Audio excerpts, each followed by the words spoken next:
Seperti dugaan kita di akhir episode 4, ternyata benar kalau Mark atau Stephen sudah benar-benar mati. Dan saat ini mereka sudah ada di akhirat mitologi Mesir, di mana Dewi Tawaret akan mengantarkan mereka ke padang alang-alang. Tapi sebelum itu mereka harus ditimbang jantungnya. Jika seimbang dengan bulu kebenaran, maka mereka bisa pergi ke padang alang-alang. Namun jika tidak, mereka akan terdampar di hamparan gurun, menjadi makhluk yang bernama Duat. Episode 5 intinya tentang usaha Mark dan Stephen dalam menyeimbangkan jantung mereka. Hal ini tidak mudah karena mereka harus melihat masa lalu masing-masing. Akhirnya terungkap di sini kalau setelah keluar dari militer, Mark benar-benar bekerja untuk Raoul Bushman yang mungkin akan menjadi musuh utama di episode 6.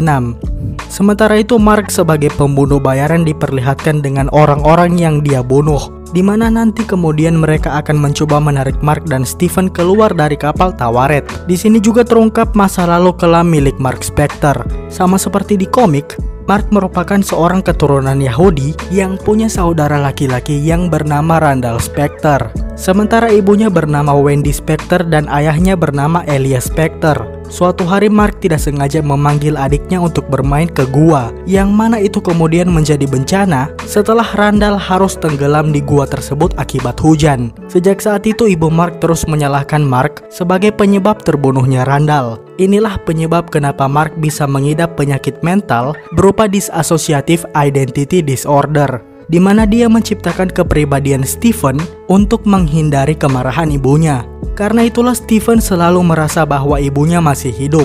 Walaupun kita masih dibuat penasaran apa benar ada kepribadian ketiga yang mungkin bernama Jack Lockley.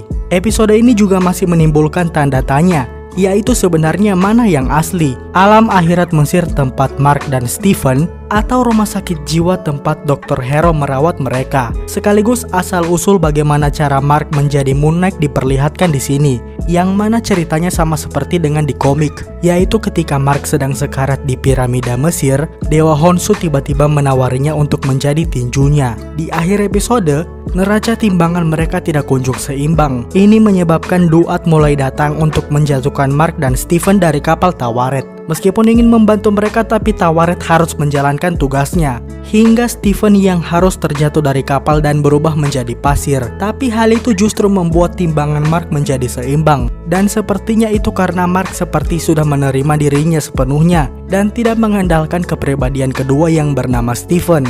Singkat cerita, Mark lalu tiba di padang alang-alang, dan pastinya mungkin Mark akan kembali dibangkitkan. Lalu siapa tahu Khonsu akan juga kembali, dan kita akan melihat seperti apa dan siapa saja karakter yang akan muncul nanti di episode finale, yang pastinya akan sangat ditunggu dalam rangka untuk kita memprediksikan kiprah Moon Knight selanjutnya di MCU.